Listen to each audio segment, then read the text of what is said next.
All right, I would like to show you how to navigate and get into WileyPLUS, which is a textbook platform that we could use for free for 2 weeks if you've never used it before. So if you log into our Moodle classroom right now, so at the top under Welcome to Financial Accounting. You should have a link to a PDF, Instructions to Wiley Plus Access, Must Use Augie Email. So I put it as a reminder to please use Augustina email when you sign up. So when you click on this, you will get a PDF flyer like that, that text that tells you how to step by step get into the class. And this is our course number, course ID. This is not a free other than 2 weeks free trial. That is not a free use for 16 weeks type of access. It's just so you can get into my class that I set up for you. So once you get in, again, do not buy it. Just say, I would like to use it as a free trial for 2 weeks. Then when you log into this class, you should see a screen actually that looks like this. I try to present it as a student from student view, so it looks like this. So currently you have two assignments displayed right here, chapter 3 and chapter 4. Anything with NS, my initials, means that's the homework. And first of all, I would like for you to see how to get into the textbook. On the left side, under Wiley Course Resources, right here, I'm going to click on that link. This link has so much in there that you can spend hours and hours if you so desire. So first of all, Wiley Plus e-textbook is up here. And then each of the chapter, if you open it up right here, so if I unfold chapter 3, you have chapter overview, Excel templates, you've got PowerPoint presentations, you've got solution walkthroughs, you've got so much skills videos, just solution, solution, solution, solution. So there's a lot of stuff that you have up here if you're struggling. So and again, videos, that is presented for learning objective 1, 2, 3, 4, etc. So that's there. But if you click on this where it says launch, so I'm going to close this for a second and I'm going to launch a textbook for you. So these are, and it's in the wrong chapter. So on the left side up here, you have table of contents. I'm going to open it up for a second. And I'm going to go and open up chapter 3 because we're in chapter 3. And you can see 3.1, 2, 3, etc. learning objectives. On the side up here, 3-3, 3, the first digit, stands for chapter, and then 3 is page number. If I want to directly go to that particular page, you can either click, or up here I can highlight and just type 3-3 and hit enter. It will take me exactly to that page as well.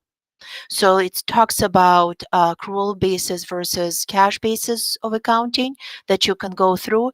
And I just want to show you how the whole chapter is set up in general so you can easily navigate and see what's good up here.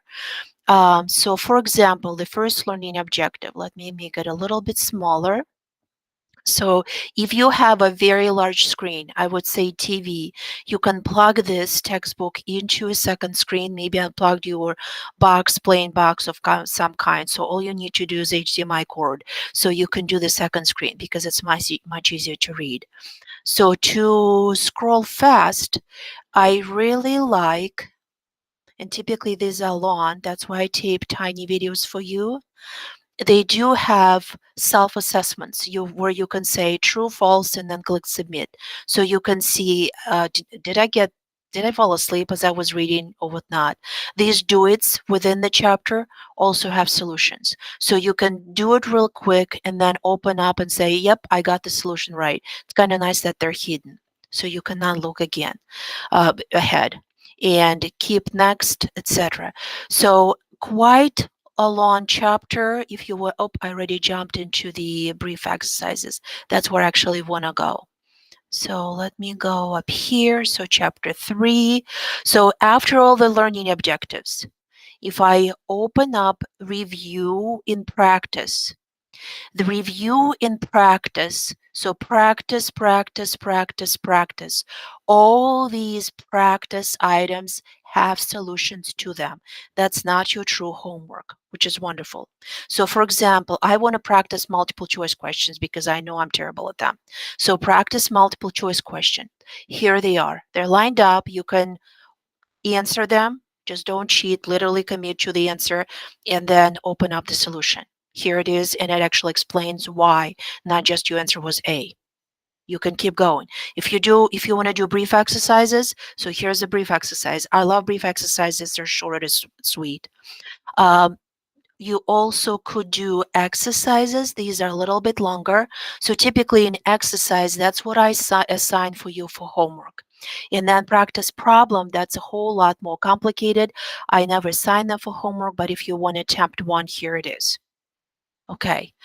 And then what I typically assign for you, and I signed it either on paper you've done for me, or you could do it through WileyPLUS that I set up for you, end of chapter assessments.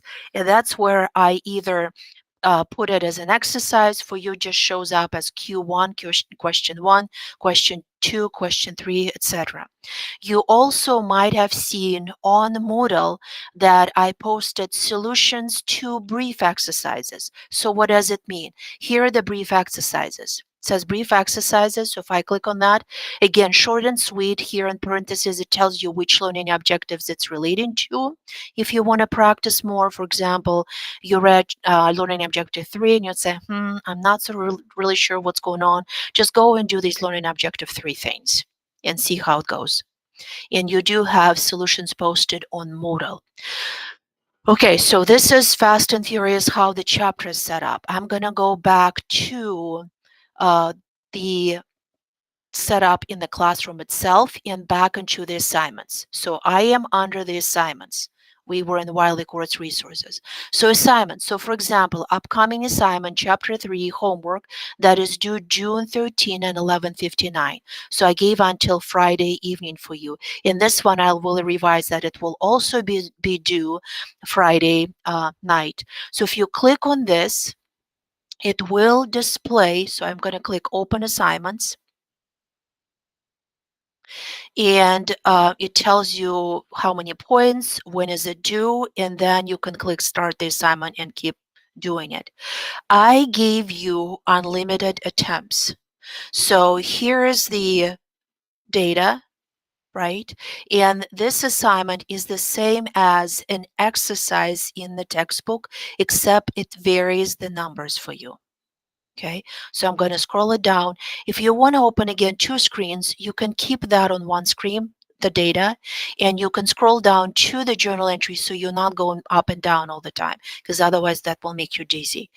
Also, make sure to read this red description, because sometimes they would say, please round to second decimal point or whatnot. So if you don't do it correctly, then the system will not accept it as a correct answer.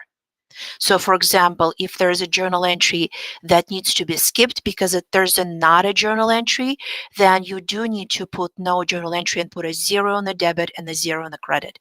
And if you don't do that, the system would not like it.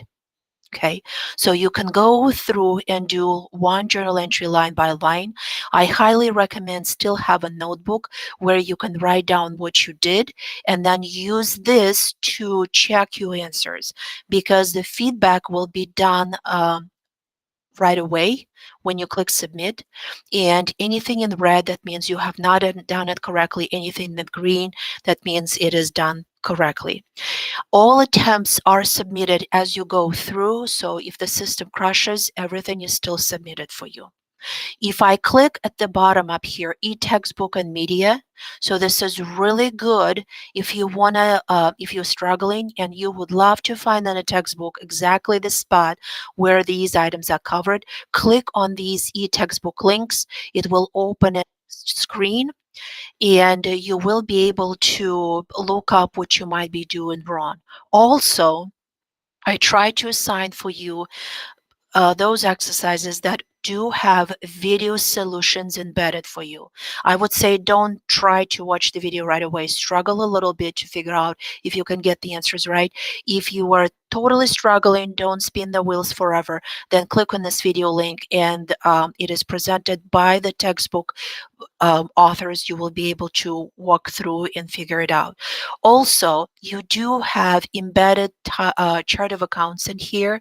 So the minute, just like you did in Monopoly, I will start typing cash, it will prompt me, hey, you've got cash. And if you're not sure of what else, you know that it's a revenue, but you don't know what kind of revenue. If I put the revenue, it's going to bring all the revenues that I have up here. And then you can decide. So that's really helpful. Submit your answer and you keep, I'm just going to go and, yep, the answer is incorrect. It didn't let see how it gave all the red boxes. Then you can change.